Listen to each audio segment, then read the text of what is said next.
when talking about the impact of affordable housing, it's important to kind of know why we are where we are. Because without context, the conversation is not even worth having. I'm thinking we go, realistically, we go back to the start of the pandemic. I mean, I think that's probably the best reference point, because before, say, realistically, March is when the lockdown started in 2020.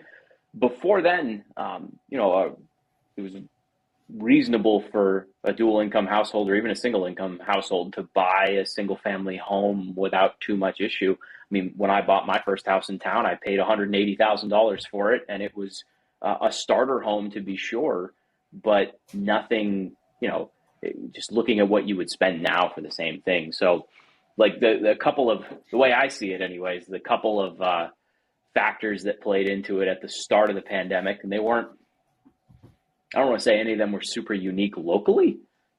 It was more just nationwide. We had a pause in demand was the first thing, right? Because I don't know how much you remember like March and April of 2020. Like, I know that feels like a million years ago now, but it does. But what did the market, before we go too deep on the pandemic's impacts, what did the market look like? Just like 2019, maybe COVID's like background news at the start of the movie type stuff, but it's not in anyone's mind yet. I mean, the housing market from 2016 to 2019, I mean, you can go. Yeah, I'll tell you what Google I remember.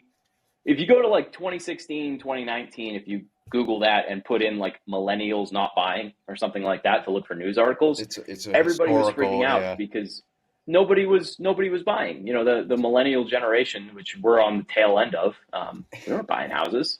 And we kind of put 2019 on a pedestal as like, that's the standard we got to get back to. But in 2019, if I recall, people were saying we're at a 50-year low. Nobody's buying houses.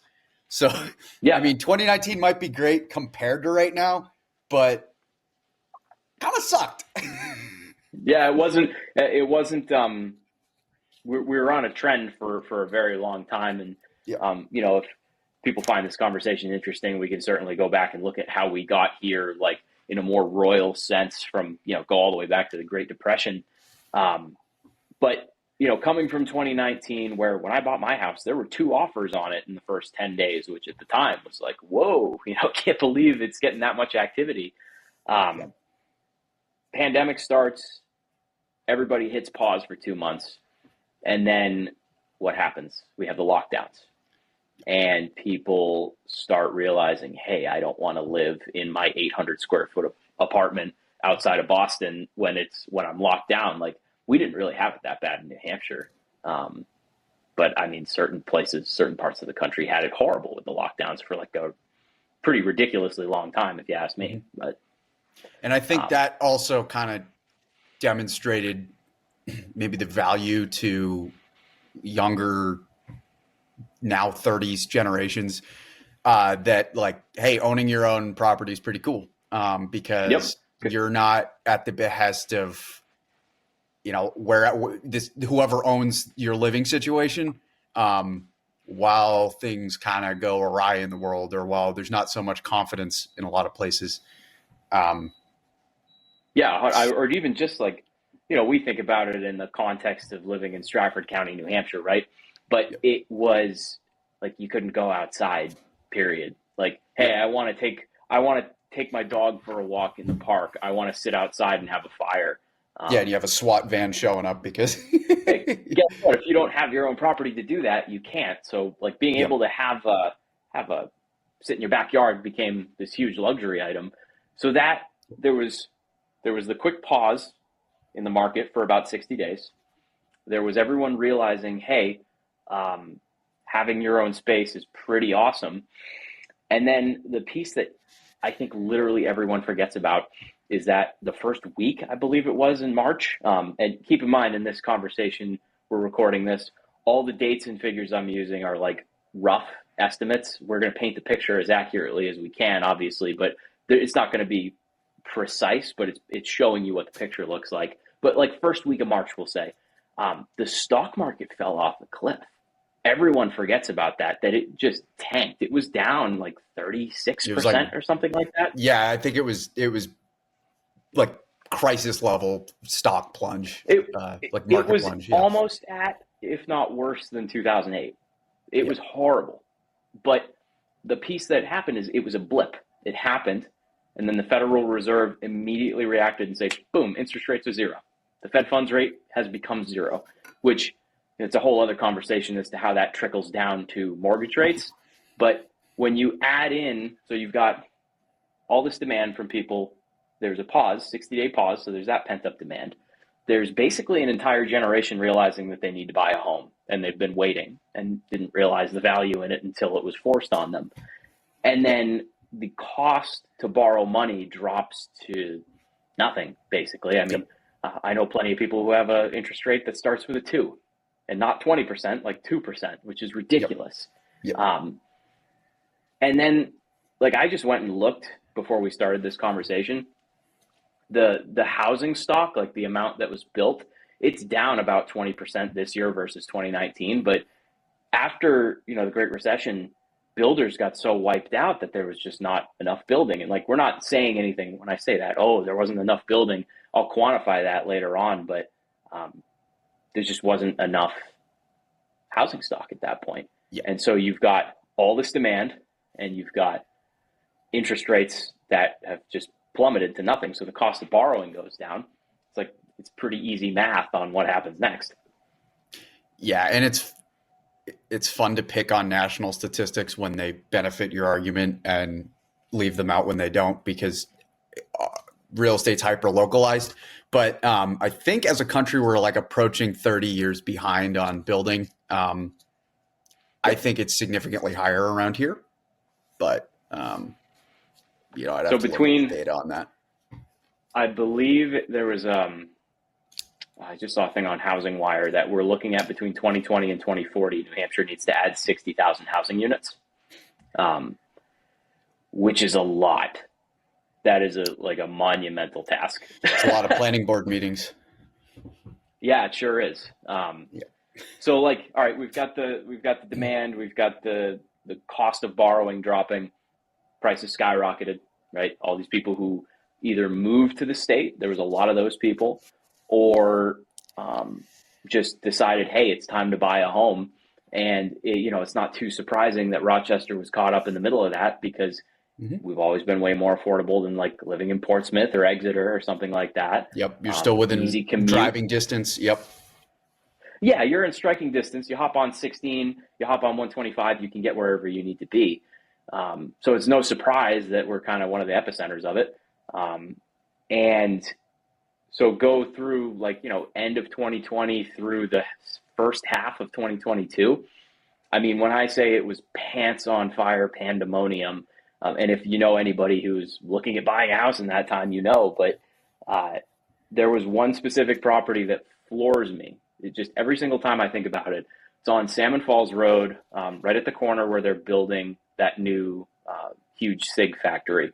It's a little ways, a couple houses down from there. Split level, 1,400 square feet. We listed it for $310, and we did a good job on the marketing, obviously, but this was not me that caused this to happen. We got 38 offers, and obviously there's only one that could be accepted. The one who got it, just for context, 1,400 square foot home, very basic finishes. My clients bought it as a foreclosure. They did a good job renovating it, but they didn't go crazy with materials or anything. That house got 38 offers. The person who bought it was a doctor, a physician, who paid cash for it. And so there's 37 other people who can't buy a house at that point because did he see it first? Their offer didn't get accepted. Did he at least see it first? There was a video. It was a video walkthrough. He was in Maryland or Virginia or something like that. Yeah. So, and that was right after the hospital sold. So he was one of the new people coming on over there. So that was the peak of it when it just went insane. And that property sold for $380,000, which is a steal in the beginning of 2025, which is crazy to think about. And it hurts me to even say that, because I say all of these things in context of where we are right now, not saying that that's a reasonable thing by any stretch. But so we had all that happen. everybody started realizing, hey, inflation's ticking up. Like, do you remember when that conversation started in like the first third? I think it was maybe April-ish of 2022. They said there's transitory inflation. It's coming and going. It's not going to be here. It's not going to. Yeah, we're on what, year 3 or 4 of the in and out inflation. Mm-hmm. Yeah. Yep, just passing through. And so $87 3 bags of groceries. Yeah. Yeah, seriously. And so the Federal Reserve hiked interest rates to start to combat that. And what we see is mortgage rates go to, 6, 7, sometimes 8%. And we are still there today, but home prices have not stopped going up. They've slowed down, to be sure, but they have not stopped. There's not really any sign of them stopping. And so when we talk about affordable housing, when I use that term, I don't mean there's probably some dictionary textbook definition of what people are talking about with affordable housing. What I mean when I say that is not subsidized, but just something that a normal person who's doing the right things in life has a chance to buy. Not fancy, not crazy, safe. Yep. It's four walls. It's dry. It's warm. Take some pride in it. Be invested in your community because you're a homeowner. The American dream, right? Yep. I'm not talking about a crazy McMansion, where that's not what we're talking about here. So interest rates go up, prices don't stop going up. So now the average mortgage payment is just astronomical. If you use an FHA loan, you buy a $350,000 house with taxes, you're looking at almost $3,000 a month. I mean, it's just crazy. Which, on houses that 5 or 6 years ago, we were looking at like maybe sub $1,000 a month for the mortgage. Yep. And I think there is a little bit of hope people have that higher interest rates will suppress demand to meet what the market can support. I think that's the wrong answer for a couple of reasons. One, even if you had 4 offers instead of 37, that's still 3 no's. That's still demand far outpacing supply, 4-1. Yep. And on the other side of that coin, what was I going to say? I'm just going to, you're good. I'm just going to keep going. But I was just going to say, like, we haven't even, I know there's a lot of conversation in the local groups right now about how high property taxes have gone. But that's not accounting for taxes. That's not accounting for insurance. Because I can tell you my property taxes are $1,000 more a year than when I bought this house.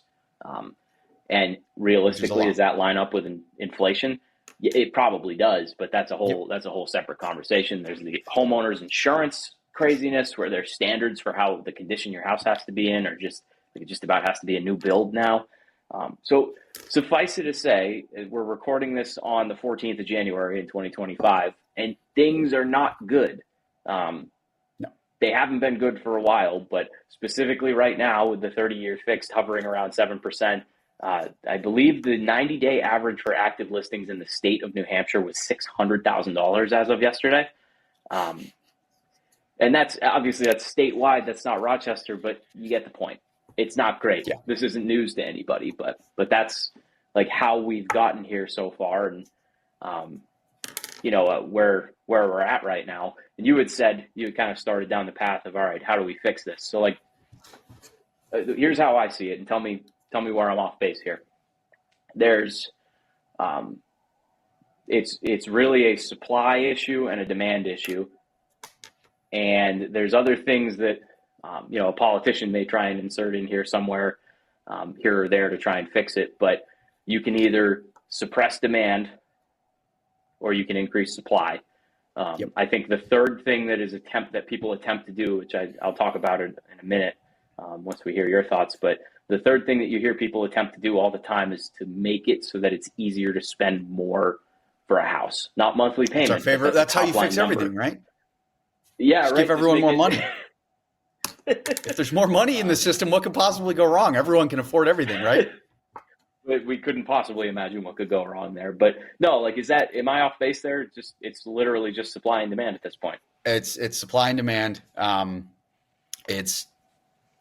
We can Band-Aid that with access to money, but if that doesn't affect the supply or the demand, then it really is only going to make things worse. If anything, it's not going to change the situation, and at worst, it'll make things a lot worse.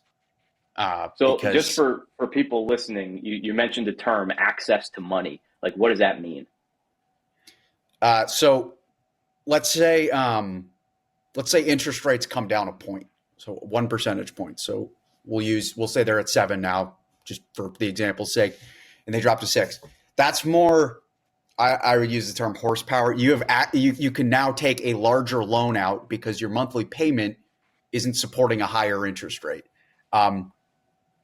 So what does that do to the market? That just means A, new people are coming into the market because now they can afford those monthly payments, and B, the people who can afford or the people who are already in the market are now buying more house or more expensive houses because they can get bigger loans written. That doesn't really solve anything. That honestly only serves to increase demand. Maybe you'll unlock a little bit of inventory, like people will start selling a little bit more, but truly all that will do is continue to spiral housing prices out of control. It just kicks the can down the road. It's a quick fix. It feels good for a minute, and then when you're on the other end of it, things are so much worse. Much like inflation. Exactly. And so with what you're saying with access to money, programs that help with a down payment, much as we need to use those to get our clients into homes at this point, which is a sad state of affairs, but programs through New Hampshire Housing, for example, or low down payment loans, like one thing that a lot of people don't realize, a 3% down conventional loan, that is very abnormal.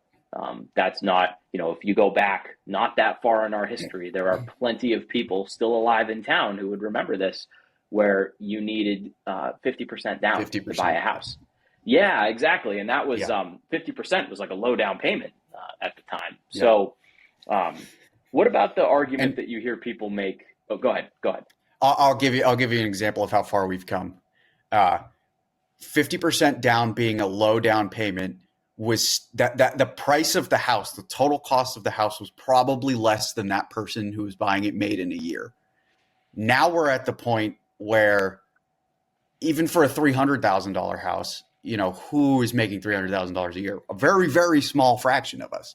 So if you're doing 3% down, the total price of the house is astronomical still, like compared to what it was 50, 60, 70, 40 years ago. That's exactly what I wanted to get into. Because we have a feedback loop. Yeah, because what I was going to say is you see certain people say, well, when I bought my house in 1982, interest rates were 17%. It's like, okay, well, that house was maybe 2.1 times your household income, probably a single income household at the time. Now you're looking at, so just if you go look at like new construction, and we'll get into this, but like a 3-bedroom, there's a new construction right now I'm thinking of, I believe it's a 3-bedroom, 3-bath, about 1,700 square feet. It's listed for a little over $600,000 a year. Now, Rochester's median household income, I don't believe is on pace with the states, but if it is, it's around $90,000. So we're talking about over 6 times annual household income for housing price, coupled with higher interest rates, coupled with higher property insurance and property taxes. So many people will try and reduce it down to, interest rates just need to be lower. And when there's a complex equation, you can't just narrow it down to one number and say, see, it's just this. This is the only lever we have to touch, because that's partially what got us into this in the first place. Yeah, and I would caution everyone, again, I'm just going to point this out. I would caution everyone from thinking, with inflation, it's actually just the same as it was in 1980. No, it is not. It is not. Housing affordability index, just Google housing affordability index and just look at numbers and you'll see, oh my God. So I'll give you an example. I'll give you an example of this. So the housing affordability index, for everyone who doesn't know, it's if you take median household income and you take the median mortgage payment for a median house, whatever that is at the time when you measure it.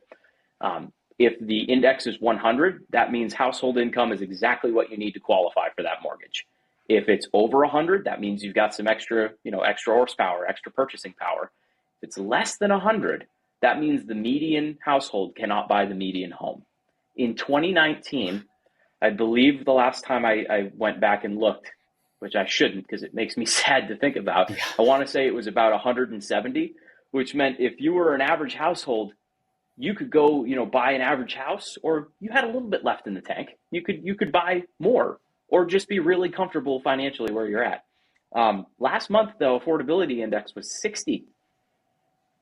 That means that you're not even 2/3 of the way to qualifying for a normal house. Emphasis on household income, not individual income. And here's the part, this is just the cherry on top. Those numbers are calculated with a 20% down payment, by the way.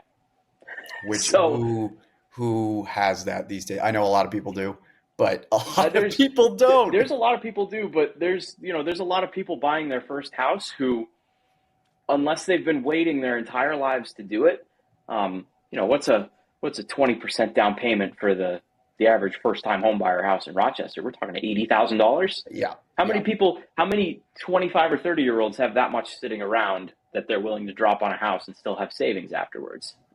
Not many. I'm willing to bet there's not going to be terribly many people watching this who are in that position.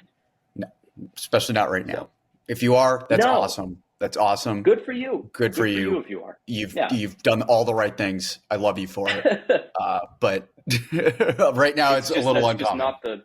That's not the norm. No. Yep. So we have all these factors that have just mushed us into this position.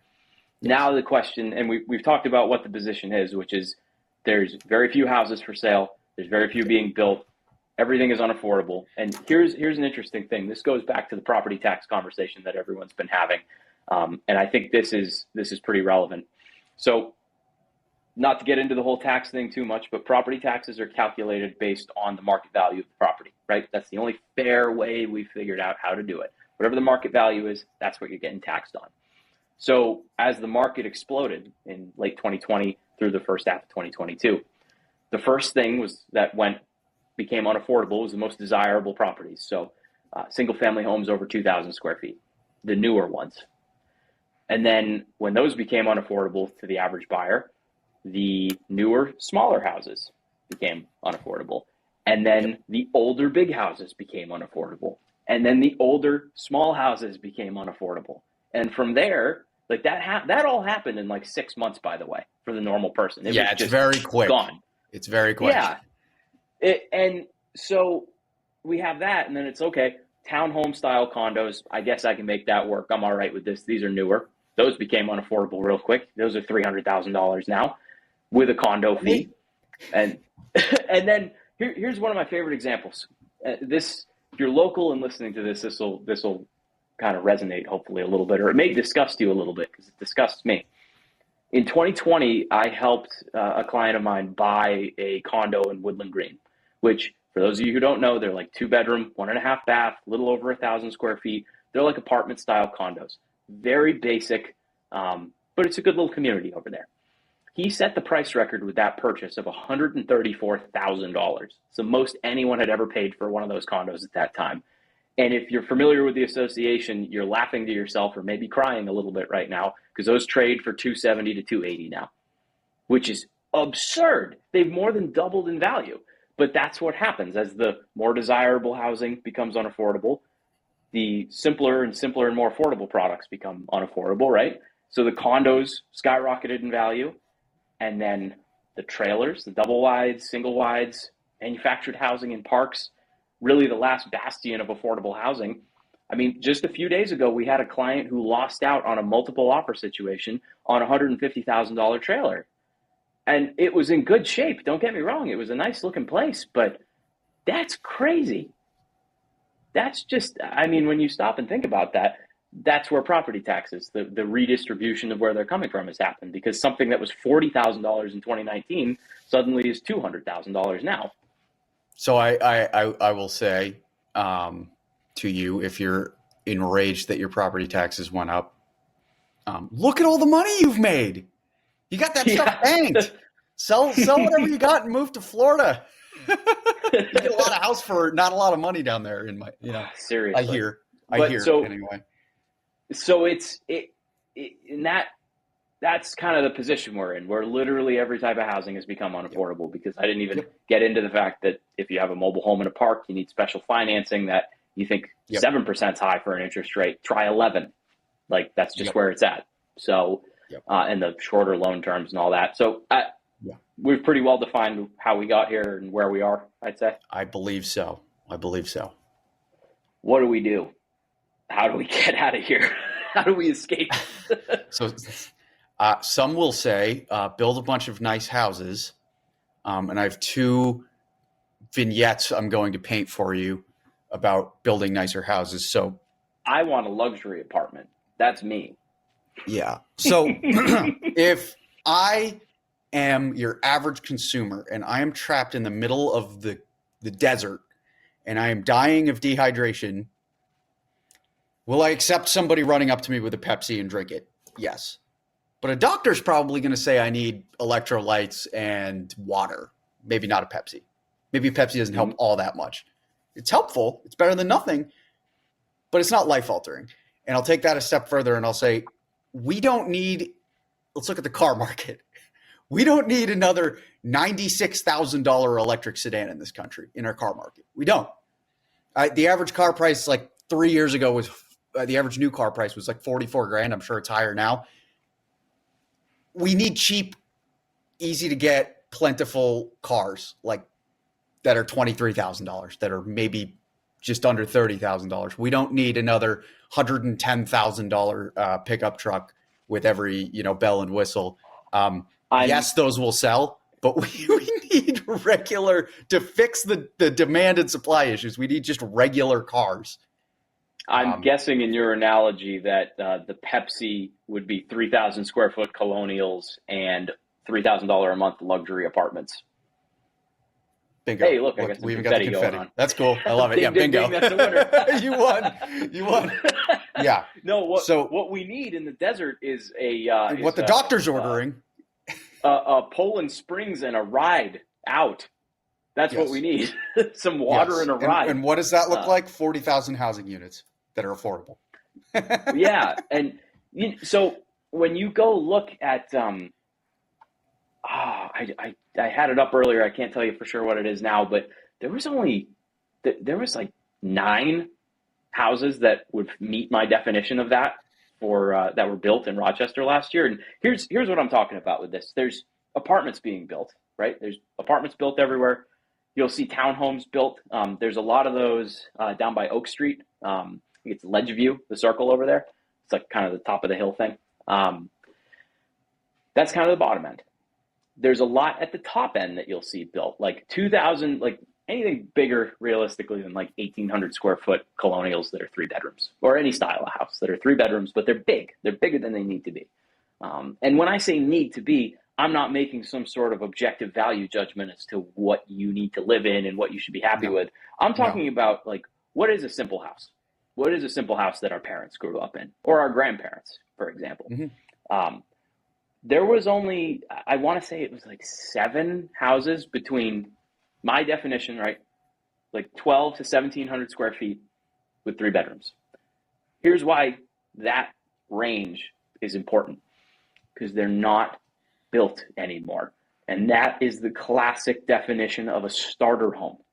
And they just are not built, period. And you don't see them before the 70s, really. Yeah.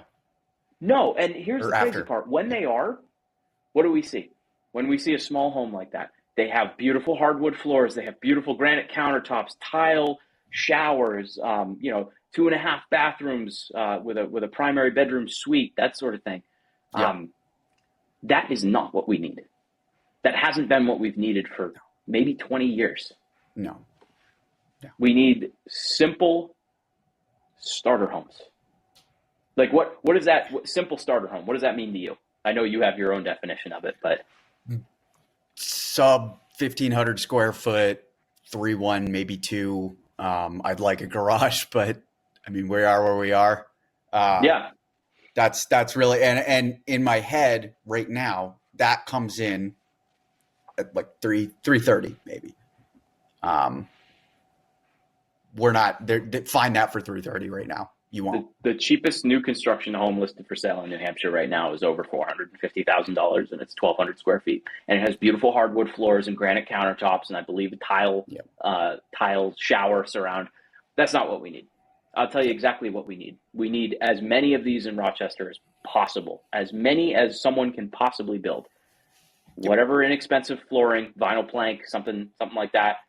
Butcher block countertops because they look nice and they're cheap to replace. And if you're into the whole modern farmhouse thing, there you go. It's perfect. Yep. Basic tub surround like you buy at Lowe's. Yep. It needs to be warm. It needs to be energy efficient. Vinyl siding, shingle roof. Bingo. Not anything. Not all of these. The standard that we have now of like, I need a natural piece of stone.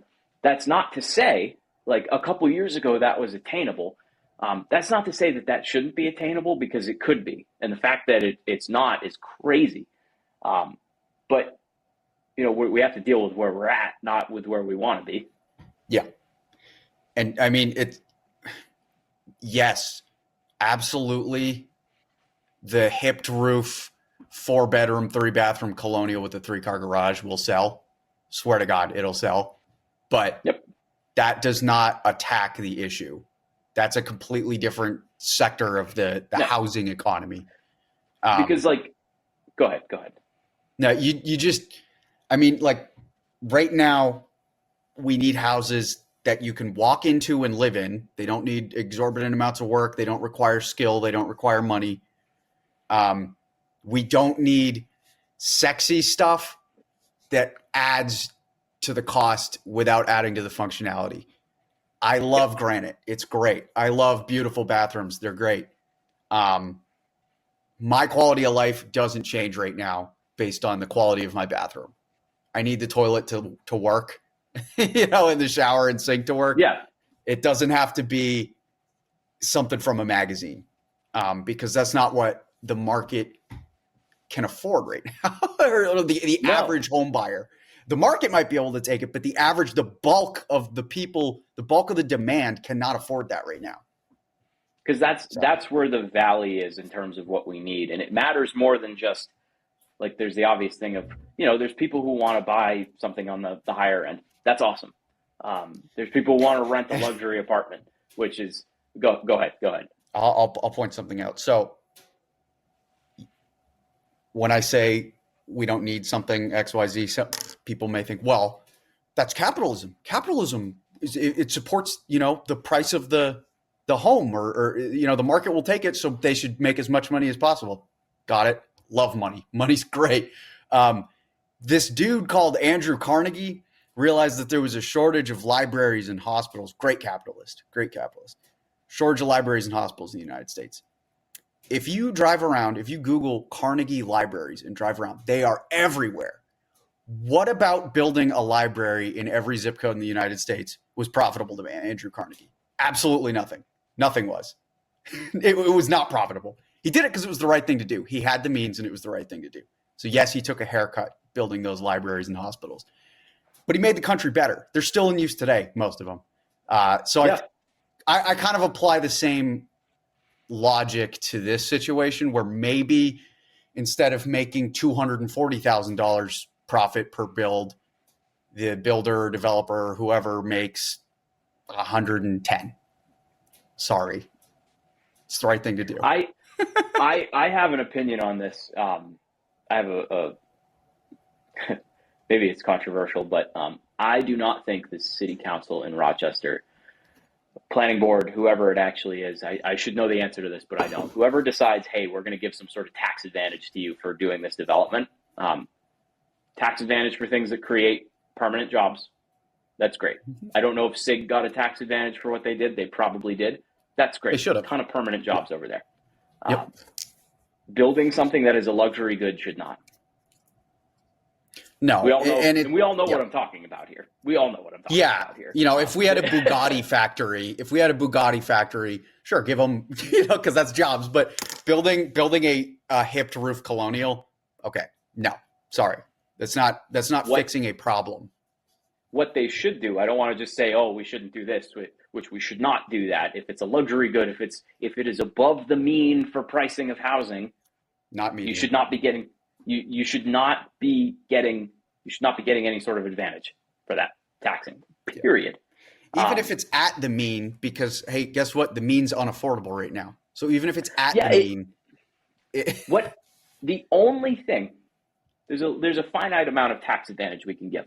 It's just the way the budget works. The only thing that should be tax advantage, in my opinion, I'm not the one who decides these things, but this is my opinion, seeing the problem for what it is. Starter homes, single family starter homes, not that are rented, that people can buy, should be the only thing that we tax advantage, and we should go bananas with that, because there's a couple of things with that we should get into in terms of like what development actually looks like and the effects on the community. But there is a problem for the 80% in the middle. Why are we not like, we don't need more $3,000 a month 2-bedroom apartments. We're good. Yes. And they will rent. I know they will. They will. But that does not attack the problem. No, not at all. Because I just can't get excited about it. Because let's talk to people about what the ladder of the problem is, because I think a lot of times people think about it and like any housing is good housing, like your Pepsi analogy, right? Mm-hmm. But what happens when you take a location that we have plenty of apartments, I say plenty of apartments. Could we use more? Probably, yeah, because there's nowhere that people can rent. But the actual solution to the problem is we have plenty of apartments, we have plenty of townhomes. Pretty much no starter homes have been built in a hot minute now. There's plenty of McMansions. Large, when I say McMansion, I'm not using that term completely derogatory. Maybe a tiny bit. Depending on depending on the builder. Yeah. 2,500 plus square foot gigantic houses that are just, they're huge. They're somewhat of everybody kind of knows what a McMansion is, right? We don't need to go too far down that. But when there's nothing in the middle for ordinary people to say, hey, I'm renting an apartment, but I saved up, I did all the right things, I made good life choices, I can buy my first house, and it's attainable, and it's not like I have to literally graduate college with whatever degree and work 20 years before, or in your trade for 20 years before you can afford your first house, which we have clients last year who that was their situation. God bless them for getting in what they did, but it should be, there is a ladder that you can climb. And when you take so many rungs off the ladder in the middle that you can't get from where you are to so what happens is, it's not just that those people can't do that. You're like, okay, well, whatever, they could just save longer. If you're looking at it that way, I guess. Problem is that keeps them in the rental housing. That drives the price of the rental housing, the apartments, up. It becomes and then the apartments become unaffordable when we've talked about everything else becoming unaffordable. And then people are like, well, we just need to build 1 million more apartments. No. Yeah. And by the way, what was it? 2023, we had a vacancy rate. I think we had the lowest in the country, and the vacancy rate was like 0.6% or something. 0.1% or 0.6%. Yeah. Yeah. So good luck. By the way, good luck finding an apartment, not even an affordable one. Good luck finding one. Yeah, exactly. And I will add something here. When you create an influx of expensive apartments or expensive rental properties, the price of all rental properties goes up, because now those are comps, and mine's not as nice as the new one, and it's a little smaller, or maybe it has a worse internet, or I don't know, name a thing. But I'm going to get as close as I can that the market will support to the price of the new one, because now it's a comp. Absolutely. It's comparable, and if they're renting, why not mine? 100%. 100%. Hit the nail on the head with that. And it just when you lay it all out like this, like we think about this all the time. This is our business, but laying it all out is a tad bit depressing as to where we're at with all this. But more single family development is what we need. We need as much of that as possible. Now, the problem that will always come up, all you have to do is go on one of the Rochester Facebook groups where this video is likely posted, and maybe I'll get a fun commenter on it, but you'll see plenty of people being like, can you believe they're doing the development? And what about the property value? And I can't believe it. The traffic. Have you heard about the traffic? And there's always the NIMBYs, not in my backyard. And the thing that people miss so often, like it's this whole missed piece of the puzzle, is that, and this is not a judgment on people's character by any stretch. But when people own their own home, they are so much more invested in the community. And people owning a home is one of the things that leads to household creation, meaning having children. And I reckon you cannot find a more invested member of the community than a homeowner with children in the public school system. That person's actually going to care. And not to say that someone who is renting does not care. That's not what I mean by that. What I mean is your level of investment in your community goes up dramatically because you have a much more vested stake in it when you're a homeowner. Whoa. You mean to tell me that if you're not at risk of the current place you live changing every 6 to 12 months, you might start to grow roots? You mean like when the rent goes up every 6 to 12 months and then you can't afford it anymore? The property you're living in gets sold? Yeah, that's crazy. Okay. Huh. Seriously. So that's the piece that people miss so often with that. You build a bunch of single family homes, those people are going to be invested in the community. And I'm talking about starter homes here. Again, we're not talking about crazy stuff. And by the way, that's jobs for your business. That's taxes to pave new roads. You know, yep. You want to talk about the tax burden. Yeah. Yeah. Because people who rent, not docking them, people who rent do not pay taxes. They just don't. The landlord pays them.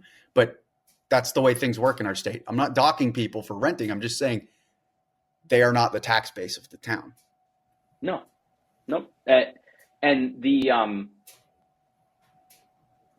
just so many different things with this. But I'm just going to point out something that's been a controversy that's been going on for the past, couple of days. I've been seeing people pointing it out of, like, when people say the term affordable housing, which is where we started this conversation at, what people actually mean is subsidized. That's what most people actually mean when they talk about that. Mm-hmm. And, there's that development that Catholic Charities in New Hampshire just got the variance for right off of exit 11 on Old Dover Road, right off 16 there. And, there's, I think it's awesome. Personally, I think it is awesome that they're doing that, because 1, 2, and 3 bedroom apartments that are income controlled is literally what everyone's been asking for. I think they're building like 80 of them, something like that. Everyone's been screaming from the hills that they want that. 2 things with that. Number one, that it's amazing that they're doing that. There is no mechanism in our country to do that at scale. It's taken this long for that to exist, like in town. There's not a mechanism for that, for the housing crisis to be solved by subsidy.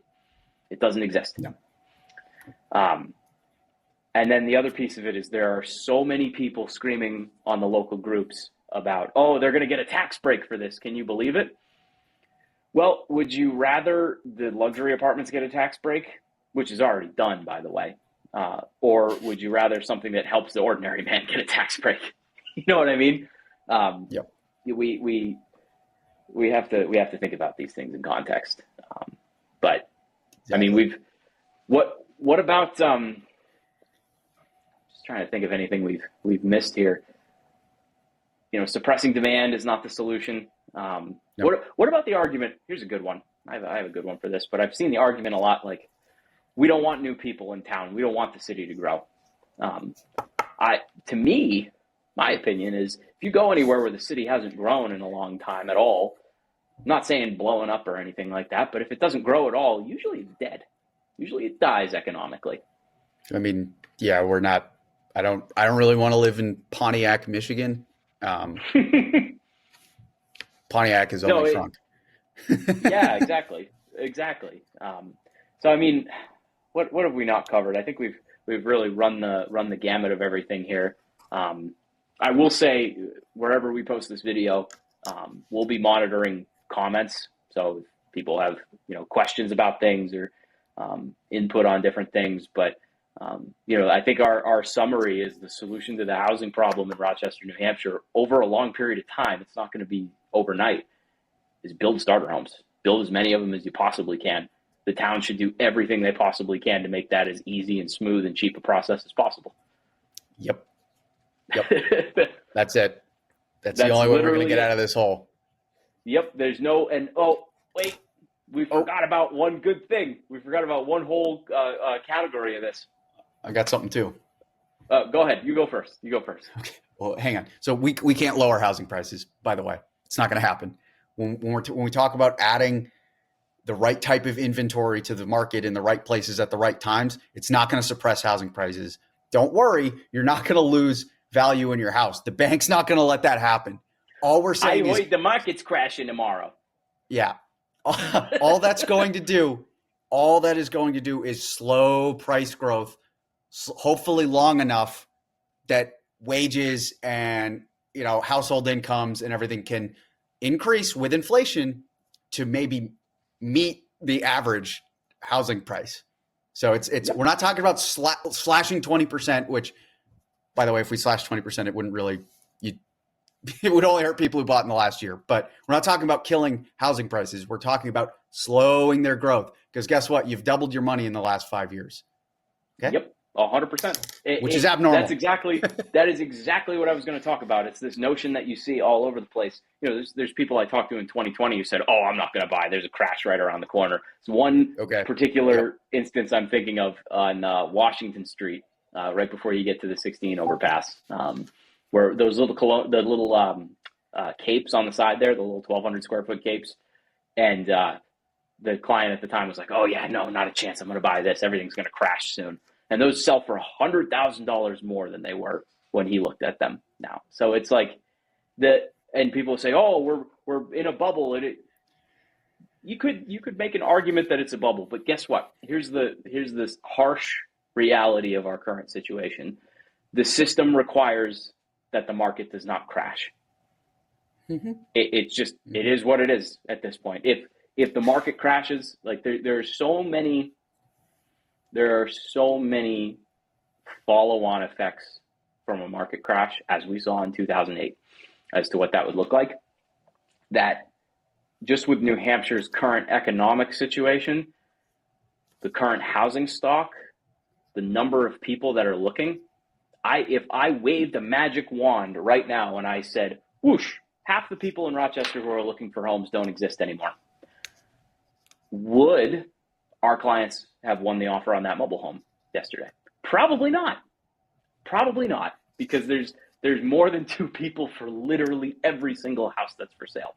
So prices aren't going to go down. Could they go down by a small amount if suddenly interest rates jump to 9 or something like that? Yes, they could. There are multiple reasons why the federal government will not allow that to happen. Yep. There's just a bunch of reasons why. And we're not going to go into that on this call by any stretch, but every single time I have ever talked to anybody who's like, "Oh, I'm going to wait," they have regretted it every single time. And this is not a sales pitch for you to go buy a house. Nobody can afford it right now, period. That's the nature of the beast we're in. But there's something to be said for housing being treated like a financial product, and how detrimental that is to our society. Kind of like what you were talking about with Andrew Carnegie and building the libraries altruistically. I'm not going to pretend that I expect anybody to do that based on listening to this video by any stretch. But the point is that the system is broken. The system has been fundamentally broken, and it's in a self-sustaining cycle. And there is only one path out of it. As long as the same number of people or more live around here, there is literally a single path out of it. Yep. And prices could tank 20% like they did in the Great Recession, and that wouldn't even set us back a year. So no, which is crazy to think about because of how few the number of homes that have sold in the past, say even 2 years, is so small that, I mean, just what would the effect would be negligible. I mean, it really wouldn't be. Put us in 2022, which was still. We're which was crazy. Was unaffordable at that point too. So just not worried about it. It is remarkable. But all right, let's wrap this up. I know we both have appointments to jump to. take a look at this, guys. Send it to your friends if you've gotten this far to listen to everything here. We're just two guys in the industry having a conversation about this, and don't take everything we say at face value. Verify what we're saying. Go do your own homework on it. The point is, people need to have a conversation about this. But